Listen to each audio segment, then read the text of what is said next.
اللہ تعالیٰ نے جواب دلوایا، قالوا طائرکم معکم، اب کہو کہ نحوست تمہارے اندر ہے، ہمارے اندر نہیں ہے، نحوست تمہارے اندر ہے۔ اگر تم، ہوا یہ تھا کہ انہوں نے نبی کی بات مانی نہیں تھی، تو اللہ تعالیٰ نے اس قوم پر قحط سالی نازل کر دی، ان کے اوپر دکاڑ آ گیا۔ اللہ تعالیٰ نے پھر سمجھایا کہ ان کو کہو کہ قولوا طائرکم معکم، کہ نحوست تمہارے ساتھ ہے، ہمارے اندر نہیں ہے۔ تم اگر نبی کی بات کو مان لیتے تو یہ چیز پیدا نہ ہوتی۔ قالوا طائرکم معکم ان ذکرتم بل انتم قوم مسرفون۔ تو اللہ کے رسول صلی اللہ علیہ وسلم نے یہ روایت بیان فرما کر ہمارے اندر جو بیماریاں ہیں اس کو نکالنے کی کوشش کی ہے۔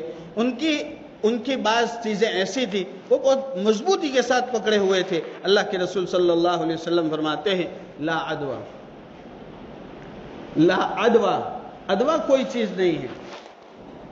عدوہ کہتے ہیں ایک کی بیماری دوسرے کو لگنا، چیپ، ایک کی بیماری دوسرے کو لگنا۔ اللہ کے رسول صلی اللہ علیہ وسلم نے اس کی نفی فرما دی کہ یہ کوئی چیز ہی نہیں ہے، یہ کوئی چیز نہیں ہے، بیماری خالق نہیں ہے اور بیماری خدا نہیں ہے اور بیماری آپ کی تقدیر نہیں ہے، وہ ایک دوسرے کو لگتی۔ اللہ کے رسول صلی اللہ علیہ وسلم نے اس روایت میں ہمیں سمجھایا لا عدوہ، بیماری کا ایک دوسرے کے پاس جانا یہ کوئی چیز نہیں۔ ایک صحابی رضی اللہ تعالیٰ عنہ جناب محمد رسول اللہ صلی اللہ علیہ وسلم کی خدمت میں حاضر ہوئے اور فرمایا یا رسول اللہ صلی اللہ علیہ وسلم، میرا ایک اونٹ خارش زدہ ہو گیا تھا، اس کو کھجلی ہو گئی تھی، اس کی وجہ سے سارے اونٹ خارش زدہ ہو گئے، سب کو کھجلی ہو گئی، اس کا چیپ، اس کی بیماری سب کو لگ گئی۔ اللہ کے رسول صلی اللہ علیہ وسلم نے ان سے فرمایا کہ ارے بھائی، سب سے پہلے جس کو کھجلی ہوئی تھی وہ کہاں سے آئی؟ پہلے والے کی کھجلی کا وہ کہاں سے لایا؟ وہ تو اللہ کی طرف سے، تو سب کو اللہ ہی کی طرف سے لگی ہے، اس اونٹ کی وجہ سے نہیں لگی ہے۔ لا عدوہ، ایک کی بیماری دوسرے، اسی لیے جناب محمد رسول اللہ صلی اللہ علیہ وسلم نے ایک جزامی اور کوڑی کو اپنے ساتھ ایک ہی پیالے میں کھانا کھلایا تاکہ یہ دنیا سمجھ لے کہ ایک کی بیماری دوسرے کو لگتی نہیں۔ اگر سب یہ ایمان اور عقیدہ لے کر بیٹھ جائیں گے تو اس کا ایمان بھی خراب ہوگا اور دنیا میں بیماروں کی تیمارداری کرنے والا کوئی نہیں رہے گا، بیماروں کی سیوا کرنے والا کوئی نہیں رہے گا۔ اور کورونا نے ہمیں یہ بات سمجھا دی، کورونا نے ہمیں یہ بات سمجھا دی ہے کہ جنازہ گھر میں پڑا ہوا ہے، محلہ یہ سمجھ رہا تھا کہ اس کو تو کورونا وائرس ہو گیا تھا، کوئی بھی اس کو غسل دینے نہیں آیا۔ 2 سگوں بیٹوں نے اپنی ماں کو غسل دیا ہے، 2 سگوں بیٹوں نے اپنی ماں کو غسل دیا، غسل دینے والا کوئی نہیں تھا۔ حالانکہ میرے پیاروں، ہر گاؤں میں ایسے اللہ کے بندے تھے جنہوں نے اپنے میتوں کو غسل دیا ہے، جو ایمبولینسوں میں لے کر اپنے بیماروں کو لے کر گھومے ہیں، وہ ڈاکٹر جو 24 گھنٹے اپنی ڈیوٹی پر رہتے تھے، کہاں ہے ان کو بیماری، کہاں ہے ان کو وائرس؟ بیماری دوسرے کو لگتی نہیں ہے، اگر اللہ چاہتا ہے اسی وقت لگتی ہے، اللہ کے چاہے بغیر بیماری ڈائریکٹ کسی کو نہیں لگتی ہے۔ یہ اللہ کے رسول صلی اللہ علیہ وسلم نے امت کو سمجھایا۔ وہ صحابی کو فرمایا کہ پہلے اونٹ کو بیماری کہاں سے آئی؟ ہمارا ایمان کمزور ہے، ہم پھس ایمان والے ہیں، صحابہ کی طرح ہمارا ایمان نہیں ہے۔ صحابہ کو تو آگ میں ڈال دیا جائے پھر بھی ان کی زبان سے احد احد ہی نکلتا تھا، اللہ ایک ہے، اللہ ایک ہے، اللہ ہی کرتا ہے۔ ان کی زبان سے تو یہ بات نکلتی تھی، لیکن ہماری زبان سے تو 5 منٹ میں 5 باتیں نکلتی ہیں۔ اس لیے ہماری سہولت کے لیے جناب محمد رسول اللہ صلی اللہ علیہ وسلم نے ہمیں سمجھایا ہے کہ دوسری روایتوں میں، ایک روایت میں بیان فرمایا کہ جس جگہ بیماری لگی ہوئی ہو، پلیگ لگا ہوا ہو، دوسری جگہ کے لوگ وہاں نہ جائیں، دوسری جگہ کے لوگ وہاں نہ جائیں۔ ہو سکتا ہے کہ وہ وہاں جائے، اس کے مقدر میں بیماری ہو، لگ جائے، بیمار ہو جائے اور ایمان یہ بن جائے کہ وہاں گیا تھا اس لیے بیماری لگ گئی، وہاں گیا تھا اس لیے بیماری لگ گئی۔ حالانکہ ایسا ہوتا، اس لیے اللہ کے رسول صلی اللہ علیہ وسلم نے فرمایا کہ باہر والا کوئی وہاں نہ جائے اور وہاں سے کوئی باہر نہ نکلے تاکہ کسی کا ایمان خراب نہ ہو، ورنہ بیماری کسی کو لگتی نہیں ہے۔ حضرت عمر رضی اللہ تعالیٰ عنہ شام کی طرف سفر کر کے پہنچے ہیں، وہاں غالباً حضرت ابو عبیدہ بن جراح رضی اللہ تعالیٰ عنہ اس لشکر کے سپہ سالار اور گورنر تھے۔ حضرت عمر رضی اللہ تعالیٰ عنہ جب شام پہنچے اور وہاں لشکر میں پتہ چلا کہ شام کے اندر تو پلیگ لگا ہوا ہے، بیماری پھیلی ہوئی ہے۔ حضرت عمر رضی اللہ تعالیٰ عنہ نے مشورہ کیا صحابہ سے کہ مجھے کیا کرنا چاہیے، امیر المؤمنین ہے، اس وقت خلیفہ ہے، امیر المؤمنین ہے، مجھے کیا کرنا چاہیے؟ صحابہ رضی اللہ عنہ نے مشورہ دیا کہ امیر المؤمنین آپ یہاں سے واپس چلے جائیں۔ کسی کو کوئی روایت معلوم ہے اللہ کے رسول صلی اللہ علیہ وسلم کی صحابہ کی جماعت، کسی جماعت، صحابہ کی جماعت، میرے آقا سوتے کیسے ہیں، میرے آقا کھاتے کیسے ہیں، میرے آقا نے کون سے وقت پہ کس حالت میں کس اشارے سے کون سی بات بیان فرمائی، صحابہ سب کچھ جانتے تھے، لیکن اس جماعت نے منع کر دیا کہ اس بارے میں اللہ کے رسول کی کوئی روایت ہمیں معلوم نہیں ہے۔ مشورہ ہو گیا، فیصلہ ہو گیا کہ حضرت عمر یہاں سے واپس جائیں گے۔ حضرت عبد الرحمن بن عوف رضی اللہ تعالیٰ عنہ وہاں پہنچے اور یہ گفتگو انہوں نے سنی تو وہ فوراً حضرت عمر رضی اللہ تعالیٰ عنہ کے پاس تشریف لے گئے اور فرمایا امیر المؤمنین مجھے اللہ کے رسول صلی اللہ علیہ وسلم کی ایک روایت معلوم ہے کہ اللہ کے رسول صلی اللہ علیہ وسلم کا ارشاد ہے کہ جہاں بیماری لگی ہو باہر والا کوئی وہاں، صحابہ کی پوری جماعت ہے، عالموں کی نہیں، صحابہ کی پوری جماعت ہے، لیکن کسی کو روایت معلوم۔ ایسا ضروری نہیں ہے کہ سب مول صاحب کو سب کچھ پتا۔ ہم کسی کو پوچھیں کہ مول صاحب یہ نہ پتا ہو تو کیا مول صاحب کو اتنا بھی نہیں آتا ہے؟ سب کو سب کچھ پتا ہو یہ ضروری؟